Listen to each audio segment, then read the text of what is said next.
एक समय की बात है। दो बहनें थीं जिसमें एक का नाम टिंकी चिड़िया और दूसरी का नाम मिंकी चिड़िया था। टिंकी मिंकी की बड़ी बहन थी। दोनों अपने चाचा कालू कौवे और चाची काली कौवी के साथ रहती थी।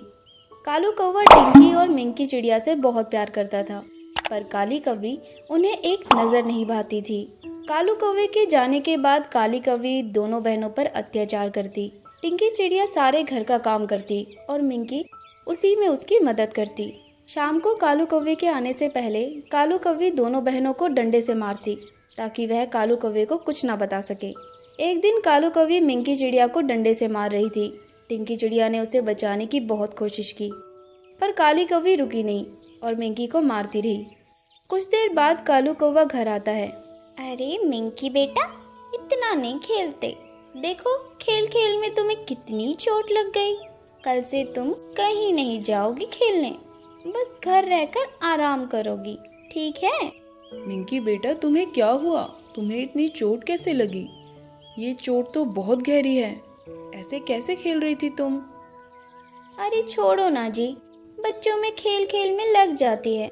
आप आओ, मैं आपको खाना खिलाती हूँ। पूरे दिन से थके होंगे, अब भी क्या बच्चों में ही समय दोगे? चलो खाना खाते हैं। दीदी बहुत दुख रहा है, आज चाची ने बहुत मारा। हाँ मिंकी, मन करता है यहाँ से चले जाएं, पर कालू चाचा बहुत अच्छे हैं। मैं उन्हें परेशान नहीं करना चाहती, इसलिए चाचे के अत्याचार सह रही हूँ। आज उन्होंने तुझे मारा है और कल मुझे मारा था। लग रहा है तुझे बुखार है। मिंकी रुक, मैं भी दवा लेकर आती हूँ। सभी खाना खाकर सो जाते हैं। रात को टिंकी चिड़िया मिंकी चिड़िया के जख्मों पर दवा लगाती है और उस पर गीली पट्टियाँ रखती है। सुबह हो जाती है। अरे टिंकी बेटा, तुम सोई नहीं? लगता है सारी रात अपनी बहन से लगकर बैठी थी। कालू चाचा, पूरी रात मिंकी को बुखार था। मैं उसकी पट्टियाँ बदलने के लिए जाग रही थी। अरे मिंकी को तो बहुत बुखार है।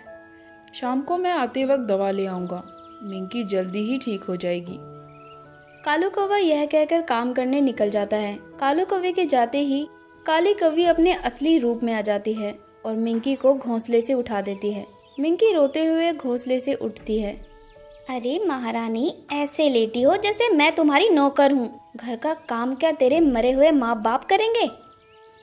चाची, मिंकी की तबीयत बहुत खराब है। इसे रात भर बहुत तेज बुखार था, जिससे यह काम नहीं कर पाएगी। आप कहें मैं सारा काम कर दूंगी घर का। आप बताओ आज मुझे क्या क्या करना है? मिंकी के हिस्से का काम भी मैं कर लूंगी। ऐसा नहीं हो सकता, ये भी काम करेगी। टिंकी चिड़िया के बहुत समझाने के बाद भी काली कौवी नहीं मानी और मिंकी को घर की सफाई में लगा दिया। टिंकी रोते हुए पानी लेने कुएं के पास चली गई और पानी भरने लगी। पानी भरकर वह घर पहुंचती है और देखती है कि चाची मिंकी को मार रही थी। टिंकी के हाथ से घड़ा नीचे गिरकर टूट जाता है, जिसे देखकर काली कौवी का गुस्सा अब टिंकी पर आ जाता है। वह दोनों बहनों को मारने लगती है। पीछे से कालू कौवा वहां आता है और सब देख लेता है। वह काली कौवी को रुकने को कहता है, पर काली कौवी नहीं रुकती और दोनों बहनों को मारने लगती है। अरे अरे, यह तुम क्या कर रही हो? इससे तो ये दोनों बच्ची मर जाएंगी। भैया और भाभी ने इन्हें मेरे भरोसे छोड़ा था और तुम इन पर इतना अत्याचार कर रही हो। तो ले जाओ इन्हें यहाँ से। इन्हें देखकर मेरा खून खोल उठता है। यह घर मेरा है, चले जाओ यहाँ से इन्हें लेकर। कालू कौवा बेबस था, क्योंकि उसके पास रहने के लिए दूसरी जगह नहीं थी। इन सब के बाद काली कौवी और ज्यादा क्रूर हो जाती है और दोनों बच्चियों पर और भी ज्यादा अत्याचार करती है। एक दिन की बात है। टिंकी चिड़िया जंगल के कुएं के पास रोते हुए पानी भर रही थी। कुआं उसे रोता हुआ देख टिंकी चिड़िया से पूछता है, क्या हुआ बच्ची, तुम क्यों रो रही हो? मेरे माँ बाबा हमें छोड़कर चले गए। उसके बाद मैं और मेरी बहन हमारे चाचा चाची के पास रहने लगे। चाची हमें हर रोज बहुत मारती और हमसे बहुत काम करवाती।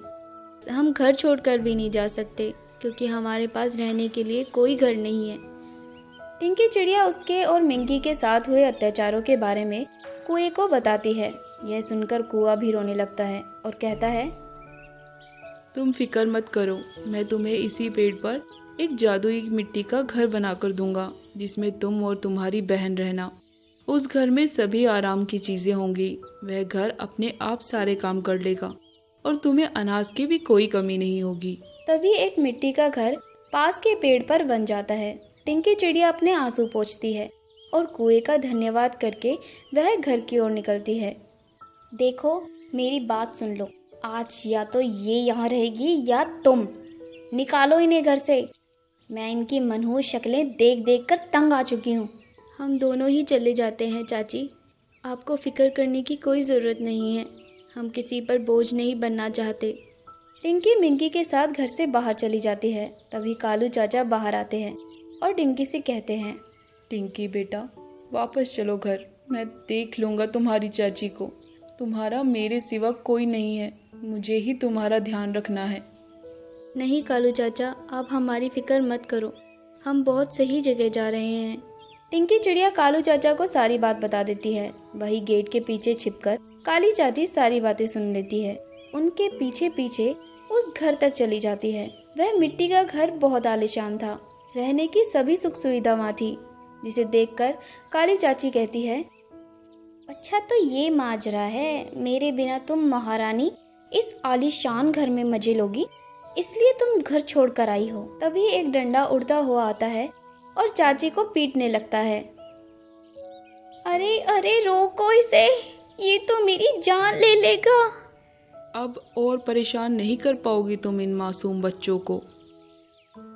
कुछ देर में पिट पिट कर चाची हार मान जाती है और सभी से माफी मांगती है। उस दिन के बाद काली कवि टिंकी चिड़िया और मिंकी की ओर देखती भी नहीं। दोनों बहनें उस आलीशान घर में खुशी से रहने लगी। कैसे हो कालू कव्वे? आज तो बहुत दिनों बाद नजर आए। कहीं नहीं टीनू मौसी, मैं उत्तर की ओर गया था खजाने की खोज में। और आपको पता ही है ना, मुझे खजाने की तलाश में इधर उधर जाना पड़ता है। इसलिए अभी मैं उत्तर से आया हूँ। और देखो, परसों मुझे पश्चिम की ओर जाना है मेरे भाई के साथ। अच्छा, तुम तो बहुत बिजी लगते हो। हाँ टीनू मौसी, अपने भाई के साथ पश्चिम जाने का समय और बाकी चीजें प्लान करनी है, इसलिए मुझे अभी निकलना होगा। मैं आपसे बाद में मिलता हूँ। ठीक है, मैं कौन सा ही फ्री हूँ। अरे टिंकी चिड़िया, क्या तुम जानती हो आजकल जंगल में खजाने की बातें हो रही हैं। हमारे जंगल में खजाना है और सभी की नजर उसी खजाने पर है।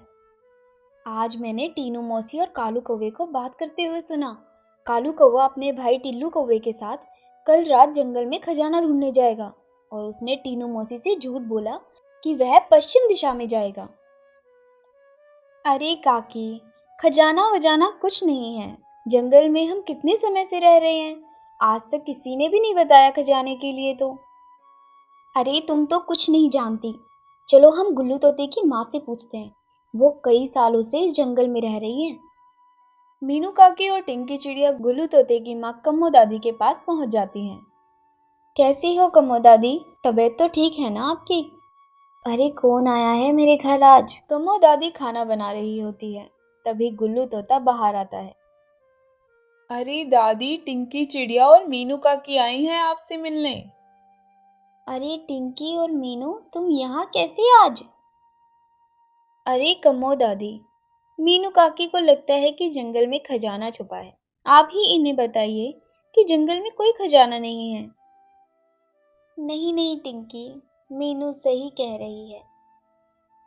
चलो बैठो, तुम सबको आज मैं बहुत समय पहले की बात बताती हूँ। हमारे जंगल में पहले एक चिड़िया रहती थी जो एक जादूगरनी थी, जिसका नाम मोहिनी था, जो कालू कौवे की ही परदादी थी। वह सभी से ईर्ष्या करती थी और अकेली देर रात तक मंत्रों का जाप करती। जाप करके उसने खजाना ढूंढ लिया। एक दिन उसके मंत्र के जाप और तपस्या से उसने वह खजाने की जगह ढूंढ ली। वह एक गुफा थी जिसमें बहुत बड़ा पत्थर रखा था। वह पत्थर वहां आने वाले मुसाफिरों से 2 सवाल करता।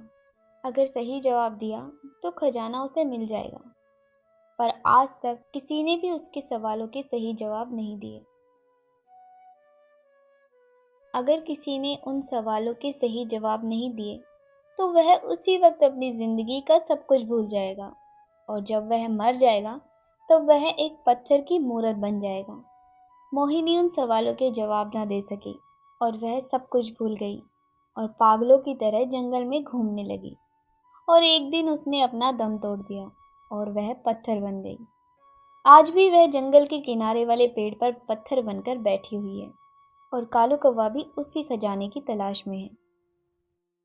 पर दादी, कालू कौवा हमारा दोस्त है। हम नहीं चाहते कि खजाने की लालच में वह अपनी जिंदगी के सभी लोगों को भूल जाए और पत्थर बन जाए। अरे टिंकी, फिक्र करने की जरूरत नहीं है। उसे उस खजाने का पता कभी नहीं मिलेगा, क्योंकि सिर्फ मैं ही उसके बारे में जानती हूँ। वह पहाड़ की दूसरी ओर के जंगल में है, जहाँ 3 पेड़ मिलेंगे। उसी 3 पेड़ के पीछे 3 गुफा हैं और उन्हीं में से एक पेड़ काले रंग की शाखाओं वाला है। उसी पेड़ के पीछे वाली गुफा में है वो खजाना। खिड़की पर कालू कौवा उनकी सभी बातें सुन रहा होता है। तो ये बात है, खजाना वहाँ छुपा है। कालू कौवा वहां से उड़ जाता है और अपने भाई को सारी बातें बताता है। दोनों भाई रात को वहां से जाने की सोचते हैं। रात को दोनों अपना बैग पैक करके गुफा की ओर निकल जाते हैं। टीनू मौसी, कल आप कालू कौवे से क्या बातें कर रही थी? कुछ खास नहीं, वो तो खजाने की बातें कर रहा था पागल, और इतने समय से ढूंढ रहा है। आज तक तो कोई खजाने का टुकड़ा नहीं मिला उसको। अरे ये कालू कौवा कहाँ जा रहा है? यह तो कह रहा था पश्चिम की ओर जा रहा हूँ, ये तो जंगल की ओर जा रहा है। कहीं कालू कौवे को पता तो नहीं चल गया गुफा में खजाना है? गुफा में खजाना? हाँ टीनू मौसी। टिंकी चिड़िया और मीनू काकी टीनू मौसी को दादी की सभी बातें बता देती हैं। अगर कालू कौवा जवाब नहीं दे पाया तो उसके साथ वही होगा जो उसकी परदादी के साथ हुआ है। चलो हम उसके साथ चलते हैं। टिंकी चिड़िया, टीनू मौसी और मीनू काकी कालू कौवे को समझाने उसके पीछे पीछे उड़ती हैं, पर वह अपने भाई के साथ बहुत तेजी से उड़ता है और गुफा तक पहुंच जाता है। यही है काली शाखा वाला पेड़, इसी के पीछे की गुफा में खजाना है। चल छोटे। अरे छोटे, देख वो रहा वो पत्थर जो हमसे 2 सवाल करेगा। एक का जवाब तू देना और एक का जवाब मैं। अरे नहीं, ये लोग तो अंदर चले गए। दादी ने बताया था कि काली शाखा वाले पेड़ के पीछे वाली गुफा है और वो लोग भी उसी में गए हैं। चलो। खजाने की खोज में आए हो, पर उससे पहले तुम्हें 2 सवालों के जवाब देने होंगे। हाँ हाँ, पूछो पूछो, हम तुम्हारे 2 सवालों का जवाब देने ही आए हैं। पहला, जितना ज्यादा फैलता है उतना कम दिखाई देता है। कालू कौवा उसका जवाब नहीं दे पाता। अंधेरा जितना ज्यादा बढ़ेगा उतना ही कम दिखाई देगा। तुमने सही जवाब दिया चिड़िया। अरे टिंकी चिड़िया, तुम? हम सब तुम्हारे दोस्त हैं। तुम बहुत बड़ी मुश्किल में थे, इसलिए हम तुम्हें समझाने पीछे पीछे यहाँ तक पहुँच गए।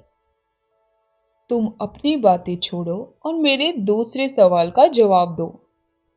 उस चीज का नाम बताओ जो गांव है पर घर नहीं, जंगल है पर पेड़ नहीं, नदी है पर पानी नहीं। नक्शा।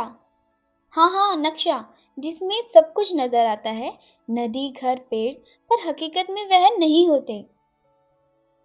पत्थर हंसते हुए गायब हो जाता है और उसके पीछे घड़े में सोने चांदी के जेवर रखे होते हैं। सभी वह लेकर जंगल आते हैं और दादी को सब बताते हैं। सभी एक दूसरे में खजाने को बांटते हैं। ऐसी मज़ेदार कहानियाँ देखने के लिए हमारे चैनल को सब्सक्राइब करें और बेल आइकन दबाना ना भूलें।